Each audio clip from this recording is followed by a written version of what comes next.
Bounty Hunters. Life on the blockchain. All right, welcome to another episode of Bounty Hunters. And we're here at the pool at the Faena Hotel in Buenos Aires, which means good air, which I like. And we're here in Argentina as part of DevConnect, DevCon, DeFi Security Summit. And this podcast is brought to you by ImmuneFi, the best place for making millions of dollars, finding some bugs, and being an ultimate-based chat, to be honest. So anyway, today we have a special guest. We are by the pool here. Just gonna rub it in. We are getting a nice tan and two ultimate-based chats here. I'm here with Mr. Drastic Watermelon. Welcome, sir. Hello. Hey, Riptide. Thank you very much for having me. Unreal being on the podcast and also here by the pool, enjoying the sunset. We're sitting at the pool with these stupid wireless mics, like two idiots. Good times, man. This is good, man. Living the life. So, what did you think so far of the event? It's been the best conference that I've ever been to. I don't do many. The last one I did was DevCon in Bogota. And I guess I then went to CSS in Paris the next year. But nothing comes close to this. It's been the best event ever. Definitely. I thought this was amazing. Maybe second to Bangkok, but I missed that one. Yeah, this is really cool. I dig it. I'm trying to think, like, what did I accomplish here? Did you accomplish all your goals, whatever you're doing? I came with the idea of, on one side, developing like the yAudit workflow or like file flow, and on the other side, I'm like developing my relations with Spearbit and Cantina. We can get into that later. And I think I went above and beyond, honestly. I'm so happy with all the conversations and all the chats that I've had. And also had some awesome steaks and met a lot of friends, so it's just a recipe for lovely time. Good. Like, sometimes I wonder, I'm like, why do I go to these things? And then I have some real good, in real life conversations with just a bunch of cool guys. I mean, for me, like, the coolest thing, I think, was doing the Ultimate Security game. The Rare Skills thing, man, that was incredibly geeky and really, really cool. So shout out to Rare Skills, man. Jeff, you put on a great event, I gotta say. And you know, it's so cool to be able to see so many faces and talk in real life with these people that you're always dealing with online and as super profile pictures of animals or anime characters. Absolutely, man. That's totally true. It's well worth like once a year, twice a year to take this time, be with these people in real life. Yeah, probably maximum a couple times a year. Yeah, I agree. All right, people that aren't familiar with you, Mr. Watermelon, I don't know if you want to go and tell us kind of your background with maybe a prior alias, if you'd like to do that, or it's just like, who are you, man? Why am I talking? I won't jump into my previous alias. I started off in blockchain like 10 years ago, and I took the security route, I'd say like 3 years ago. I did the famous Y Academy Block 5 fellowship. Funnily enough, I applied for Block 4, the previous one, and I didn't get in. And Dev Tooligan, which was my interviewee, he said, come back next year, man, you've got it. So I did, I studied up, got into the fellowship, passed the program, didn't get in as a resident right away, grinded out competitions, that's where I like made most of my foundations and learned the most. And eventually, I think that the Paradigm 2023 CTF, where I played solo and beat the yAudit team, that's what got them over the line and said, okay, we need to get this guy on board. So we had some technical difficulties here, but I was at the good. Paradigm CTF 2023. It was online, and I beat the yAudit team, and I think that's what got me over the line and invited as a resident. So February 2024, joined as a resident there. Been working with those guys since. I love working with them. They're the best place that I could have hoped to end up at. And I kept going between like audits there and competitions on Cantina or Sherlock or Codarino, wherever I could find any. And eventually I'd come second in centrifuges, like Polkadot Parachain competition back in August of 24. I got second place. Those guys really liked working with me, and eventually they asked Spearbit to do a review where I needed to be on it, and that's how I got an in for Spearbit. I joined them as an ASR in May or June, and I've done like a couple of reviews for them, and I'm working my way up the ladder, I guess. Time to promote this guy Yeah. to Chad, CSR, Chad Security Researcher.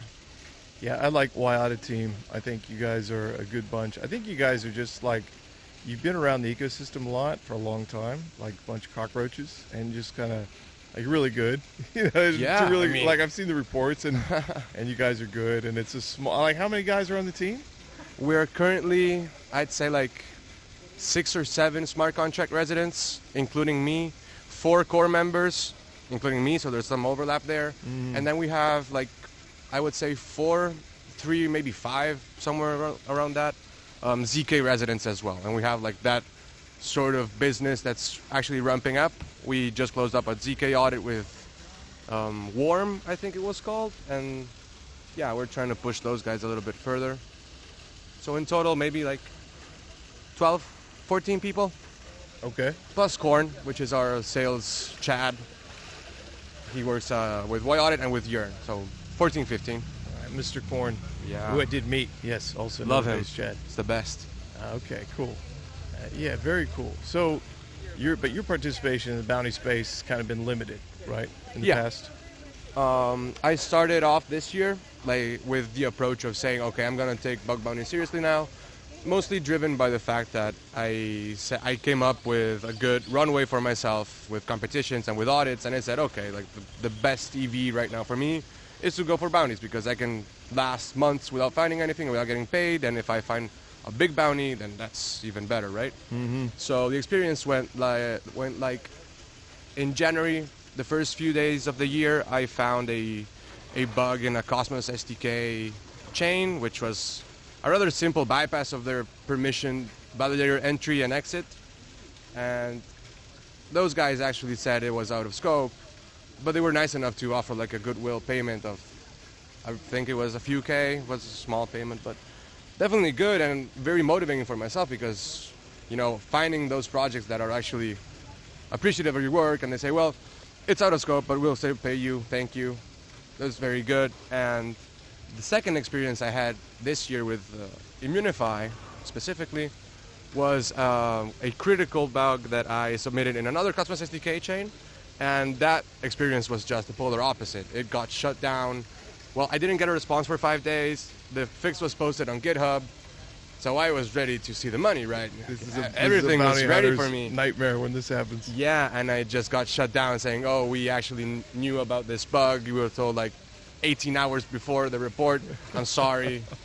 And Known issue. Then it Report was closed. months of fighting mediation to get like, approved, get a screenshot of anything, and I never got it.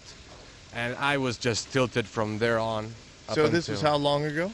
10 months ago? This 10 was months February. ago. So end result, you did not get paid, and you were not provided sufficient proof that their claim was legit. Is that what you're saying? Yep. I didn't get proof Not the cool. first time around for mediation. It got closed up. Immunify told me, trust me, bro, it's correct. Mm-hmm. I ended up getting to know somebody at Immunify, and I ended up joining their audits team. They have like a small auditing team. They gave me 2 audits this year, which are very good. Mm-hmm. And in the process, he asked me, what was your experience at Immunify? And I brought up this issue, and he said, oh, that's unacceptable. Let's make sure you get that proof. So they reopened the investigation, I would say maybe in April. That lasted a month and a half, and I still didn't get any proof. So that's when I just put a stone over it and said, well, let me forget about this. Yeah, this is you're describing the day in the life of a bounty hunter, which is unfortunate because the system's crazy. It's like massive upsides when they pay out, and then giant downsides for the majority of the time. Yeah.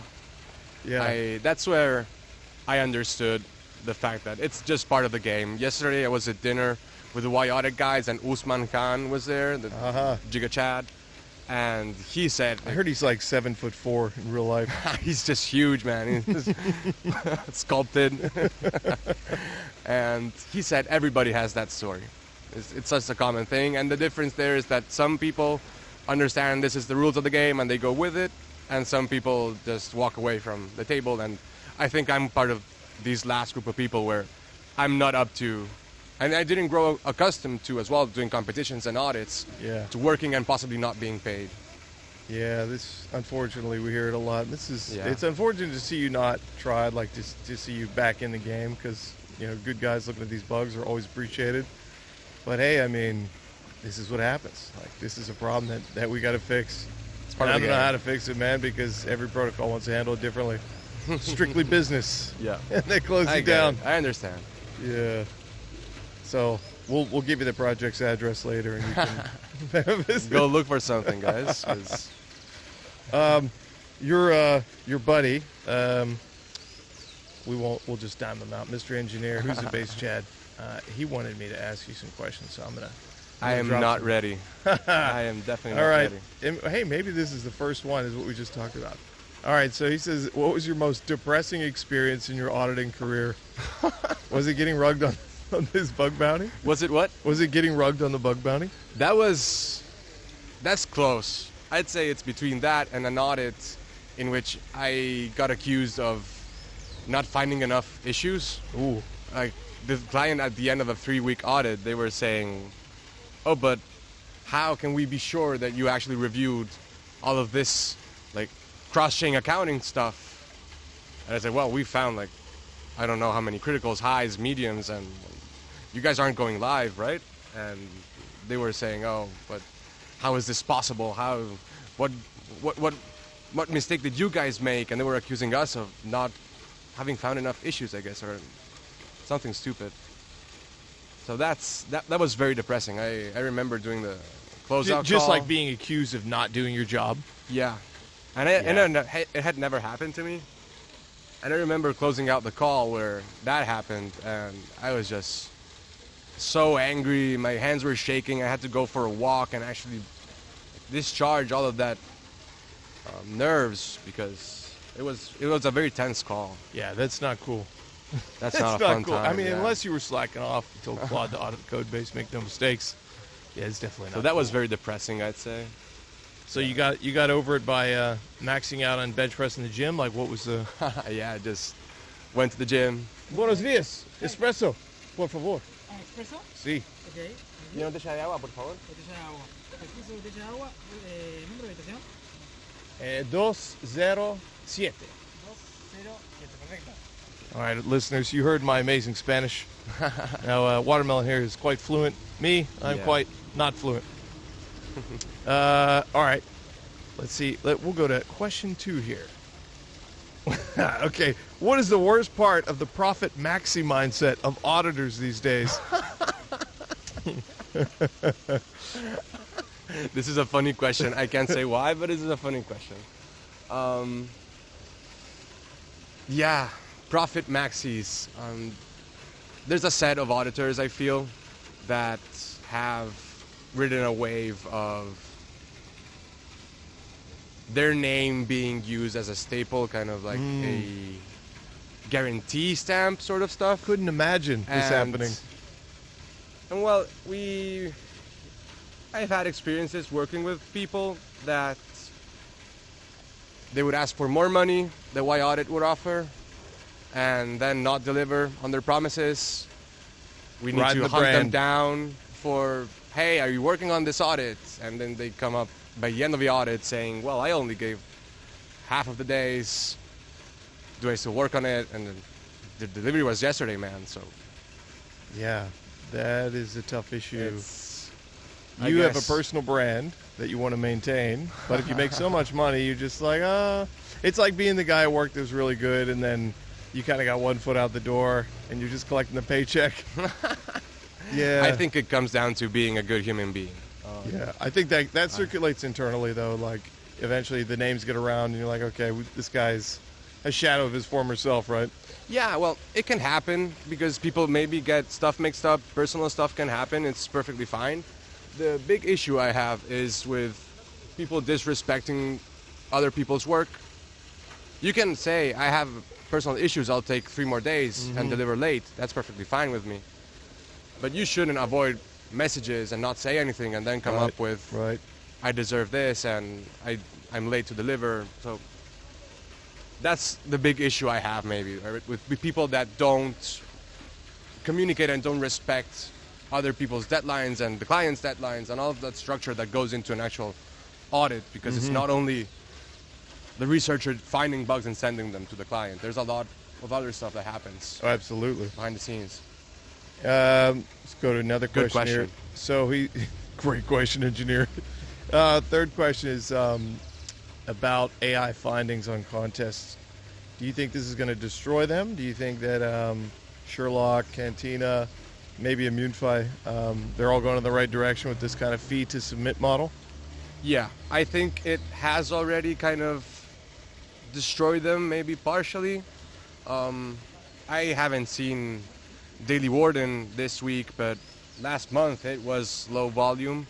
And if being a judge already sucked before the AI era, being a judge now must be one of the most depressing jobs that you Should can have. we have in a really crypto. good AI judge? Oh, well. That's a funny one, right? Because then it's just People AI are slop, judging AI slop, and People are coming up putting with their reasons prompts to... in their submissions. No, man, no. Make me an apple pie, Judge. I've never been offered the opportunity to judge a contest, but I always said I would never take it, even before AI. I would never do it. Post AI, I wouldn't want to read like 99 reports to get to the one that's actually human written, Yeah. and I have to decide if it's actually valid or not. Yeah, I support the fee. I think if you have confidence in your AI generated report, and some are valid, man, then just put up your shut Yep. up. Put Yep, some I cash agree. behind it. That's it. You don't want to be the Web 2 spam central where it's hundreds of reports of bullshit. Like, these take time, man, and I feel Yep. for those judges, and you're crazy to be a judge. I think to read all this stuff, No, respect to the judges, man. that's a certain type of definitely individual, deserve right? respect. That does that. But, I mean, I will say, there's difference between people that grab an LLM and say, hey, find the bugs, please make no mistakes, make the reports and send them. And I do use AI to write up my contest stuff because it's faster for me. I'll write Yeah. up the first 2 or 3, keep them in a local repo on the code base, and then just say, hey, I found a bug in this. Look at those reports that I've written, use the same style, same writing, same kind of format. And that's usually pretty good. I just need to make like some little edits, send that, and it never got flagged as an AI generated report. So It is. It's easy to kind of obfuscate, the AI generation if you'd like. What I found was interesting. Like, we developed this AI bug hunting platform, and so sometimes we'll find really cool bugs. Right? We got like a military chopper over us here. This is a live action podcast, guys. And so something I found last night was really interesting. I submitted it, and I had Cursor help me generate the POC for the finding. And it was like it was like a valid POC, and you have to go through these things manually, obviously. Yep. But it was such a complicated finding that it like found part of it, and then I was like, I need to make like a whole integration test. And then that didn't actually. I wasn't succeeding. I was like, what the fuck? And then I was like, oh, you really have to understand the protocol sometimes. AI will find it, like our tool will find it, but then like the POC might not show the right angle or this and that. So you still got to get in there sometimes and really 100%. double check any AI POC that it generates. It's like it might take a shortcut, or it may do something strange, or you just hate to see Claude start looping around saying, oh, I didn't improve the POC. Let me try again. And eventually it just gives up and say, well, I'll just simulate this stuff and demonstrate the it. whole And thing's, it simulates it console with logs. like 1,000 console log calls. That's just so much trash that you say, well, I could have done this myself, and No, it's go not ahead. taken, Waiting no. for you. Okay, so number 4 here. I wonder if this is like a baited question. So he says, who do you consider the best bounty hunter right now, November 2025? Riptide, of course. Oh shit! This is baited. This is No, obviously man. not me. I have a funny story of being like in 2020 and 2021. I didn't know anything about smart contracts, but I kind of made my way to the Arbitrum bridge, and I made my way to the lines where they were clearing the storage. And I remember reading those lines and saying, why are this SS store dot slot 0? What is this even going on here? And then you found a bug there. That was like your infamous Arbitrum bug. And anything clicked, and I said, whoa, this guy is the Got real deal, lucky. right? So I got lucky. well, everybody will say. The thing is, I found that bug by pulling the storage slot. I didn't even look at the code first. All right. I pulled like slot 0 or slot 1. And it was 0. Yeah, and I was like, oh, that's weird. And then I started looking at the code. But yeah, it's... And what you described, we spoke about it a couple days ago. It's like being in that position where you see a bug but can't recognize it because like you're early in your bug hunting journey. Oh, my man. So, Is that yours? Did you get a water? Yeah, I got a water. I don't know who's the best because how are you going to... Is this an espresso? It's like it's a quinto espresso here. All right, excellent. I think one of the waters was for him. Yeah. No. He just wants the water. Just water. So, this is an interesting thing in Argentina. This is so fascinating. So right now, I'm looking at this coffee next to me, and I ordered a single espresso. IRL live episodes. This is a This is a cappuccino cup full of espresso. Man, you can't ask for an espresso outside of Italy and expect an espresso. Dude, this is like 5 shots. But every morning, I've noticed weird behavior. So I'm at this nice hotel. Every morning, I'll order like the same coffee. I'll get a cappuccino. Yeah. Each morning, it has arrived as a completely different creation. I don't know what I'm getting, man. It's like I'm in America. Like where you order something, some bad coffee, like what the fuck? They just make it up.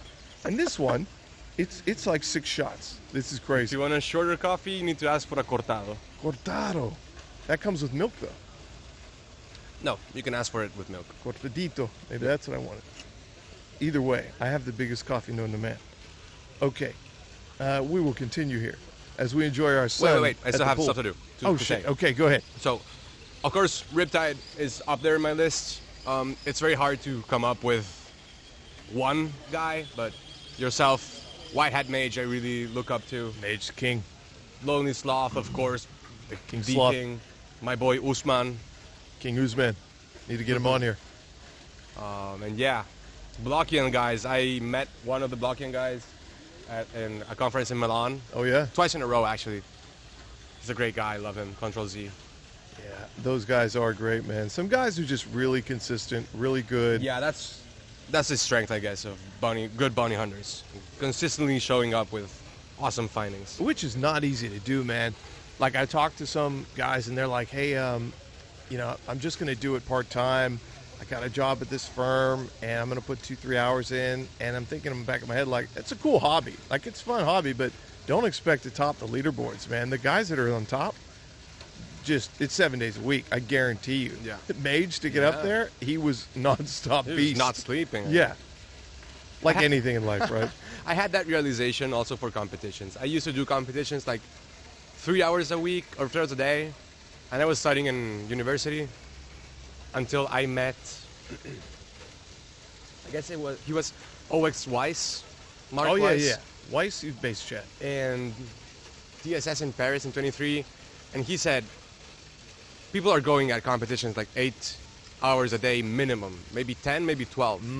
And that's how you win. And I was saying, are you sure? Is that right? And I said, yeah, man. So that's when I kind of moved my college and university schedule around to actually make time to put in that time. What were you putting in at that point before that? 4 hours a day. Yeah. 3 hours a day. I had classes. I had calculus 2 classes. I had physics classes, which were really hard. Compilers classes, which I really enjoy compilers, but they're hard, man. Yeah. Yeah, these guys are putting, like, if you're absolutely right, man. If you're going to be on top, you need to go all in. Straight up all in. Yeah, and that's only reading code and reviewing and finding bugs. And then you have all of the study you need to do afterwards and the feedback loop that Zach Obrant so made popular, right? King Obrant. Yeah. Dude, that's why we call this life on the blockchain. Because that's what it is. That's what it becomes. We'll look back, man, in 5 years, 10 years, and we'll think, wow, we were really early in this crazy experiment. Yeah, man. And, I feel like I don't want to regret not giving it my all during this totally pivotal and this time of transformation. Just like the early internet, we're early blockchain days, a lot of uncertainty, price up and down. And this is the coolest part, man. When everything levels out, that's really boring in my eyes because it's very predictable. I wouldn't have it any different. Honestly, I find myself thinking every 3 to 4 months, 6 months maybe, what would I be doing if Satoshi hadn't published his paper and started this avalanche of technological revolution? And I can't come up with an answer. No one has an answer. Every hardcore guy we talk to, no answer. It's true. All right, let me get to the next question here. Okay. Okay. What's the biggest mistake you see newer auditors making in this space? I see auditors making in this space? The new auditors, what's the newest? biggest mistake that you see them making? That's a good question. Probably using AI tools is what I would say. Man, Not like understanding it's a new answer, I'd say, because AI is relatively new. Using AI too much. You shouldn't be using AI, in my opinion. You shouldn't be using AI to understand code bases. You should be using it to make test cases, hopefully without all those console logs, writing reports, but you should be the one understanding the code base and actually being able to discern when the AI is just smokes a fat blunt and starts saying anything. Yeah. Because if you don't know, then the AI will tell you, and then you'll just insert so much misinformation in your knowledge set for that audit that you're not only behind, you're running in the opposite direction of where you should be going. Very true. I don't know how you're going to get good if you can't understand it. If you just keep hitting enter and talk to the AI, man, it misses so many things. Like you have to dial that thing in so hard, and you can't do that without experience. Yep.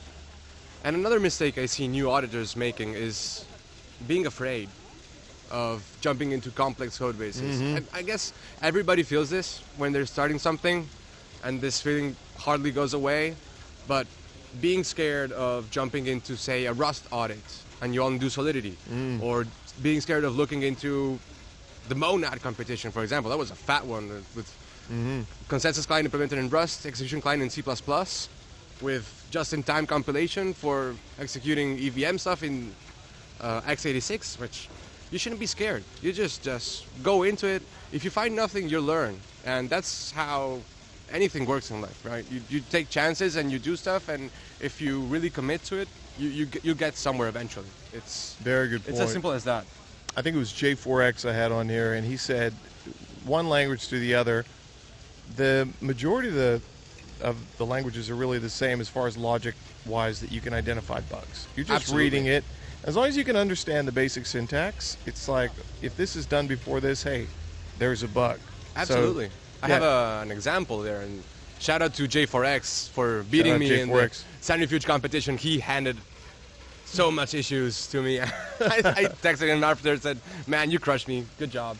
And that competition was for a Polkadot parachain. And I didn't know anything about Polkadot. I know kind of how to read Rust, not like the super internals. But I just said, I'll try this. Let me jump into this. I'll go into it with my current knowledge set, how I understand that blockchains should function, and I just dive at it. Logic is logic. You can write it in any language you want. It's still logic. So once you start wrapping around the syntax, which should be fairly simple if you've been programming and working with programming languages for a couple of years at least, then it's just come down to internalizing the concepts that the code base is showing and reasoning about those. Yeah. And that, I'd say, I'd go as far as saying that was maybe like 90% of the findings that you will find mostly. And then there's this 10% with language-related specifics like unwraps and Rust, or, I don't know, non-deterministic mapping iterations in Golang, or whatever you can find in Solidity. I'd argue it's a little higher than that, maybe, because like if you see, like on your point where you see a bug and you can't really identify it yet, and it's not clearly like a logic error, like if you have an empty array, right? Yeah. It's a silly error like that. But would you necessarily know that, okay, it would just skip through the array if you didn't know the language, like how it handles those?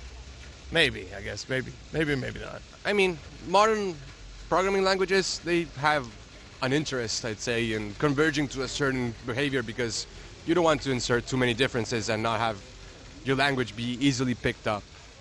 But yeah. Yeah. All right. So what would you, and this is like a Q&A because we really didn't have anything prepared, and I hope you're enjoying the background fountain here. I'm loving it. Pool. I'm ready to jump in the pool, man. I'm getting cooked in the sun.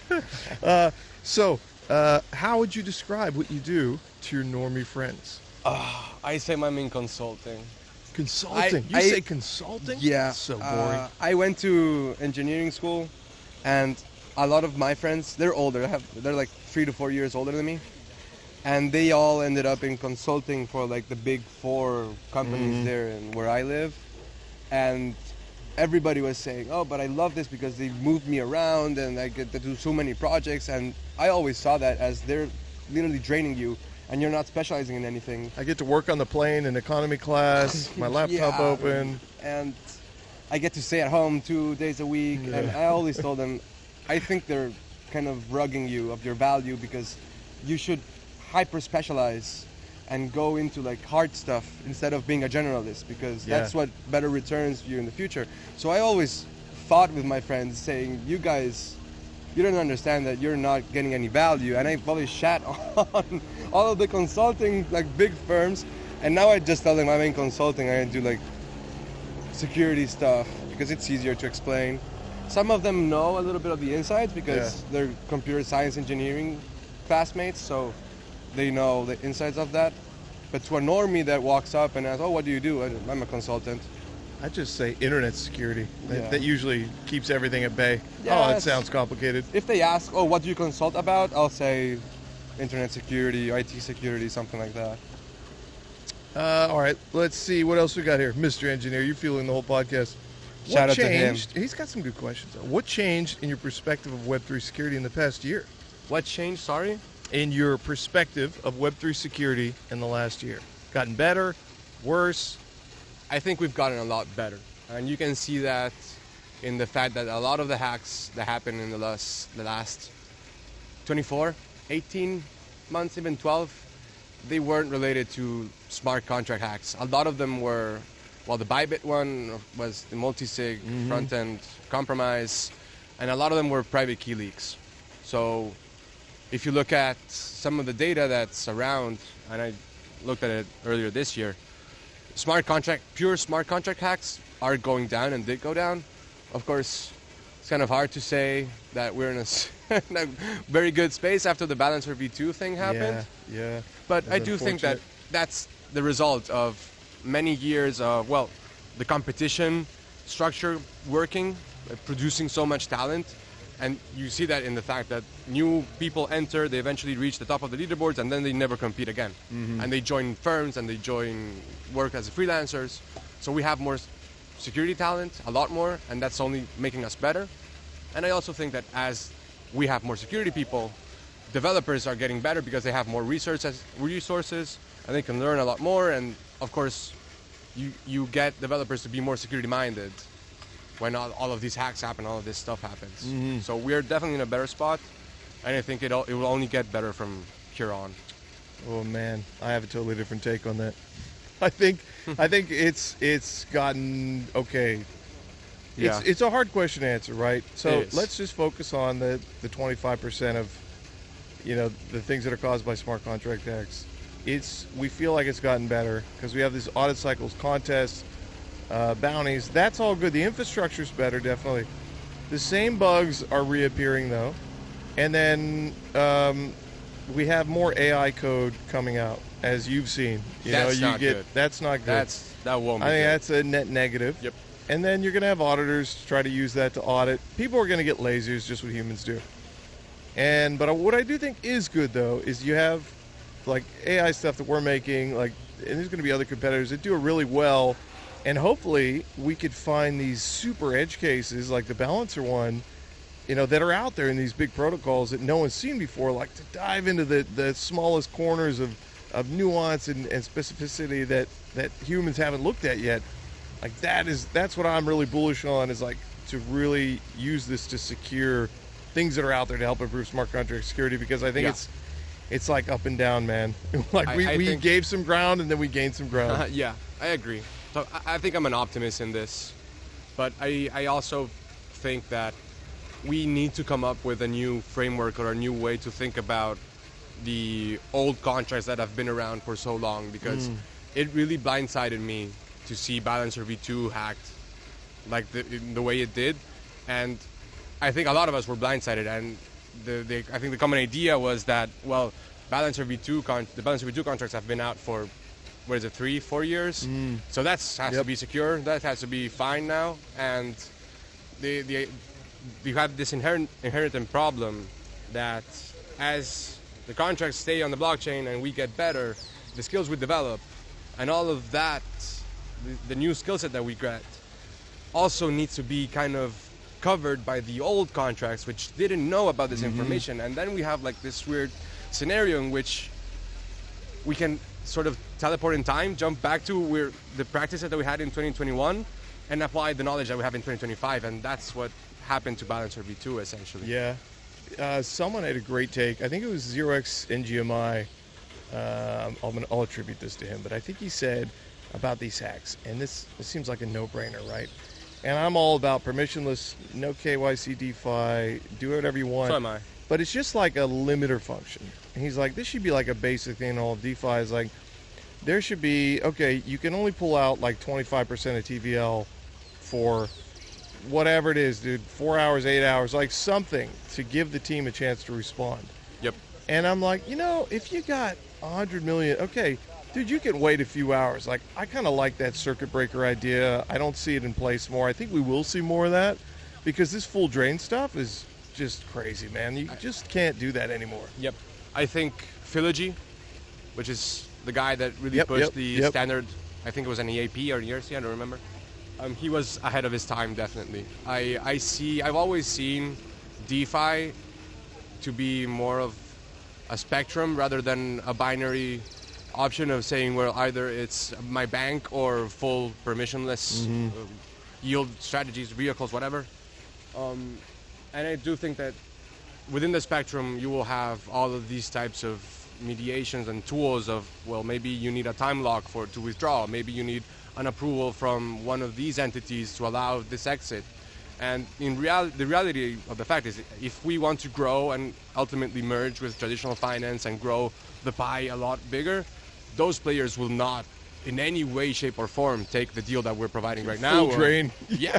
That's one gonna transaction, sound you don't crazy. know anything, you just blink your eye, money's gone. Yeah, I All don't of see it. that.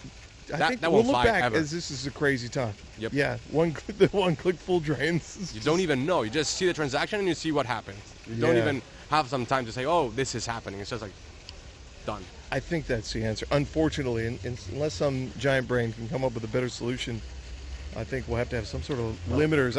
Where we could do it so it's not like one guy censoring you or limiting you, or some sort of thing we could bake into the code, but just like a way to help protect the protocols just in case something happens. Well, if it's one thing that I learned from so much engineering school, is that it's all trade-offs. So everybody will be tendered to their needs and their kind of necessities. And if you really want to go the whole degen side, then go ahead, that's for you. And if you're going to end up in the middle and be somewhat safe and you're fine with taking the trade-off of needing to withdraw and having a 24-hour cooldown on having like a multi-sig approved that, then that's for you. I think that we will end up somewhere, maybe like points in that spectrum, but it's what makes most sense to me, I think. I agree.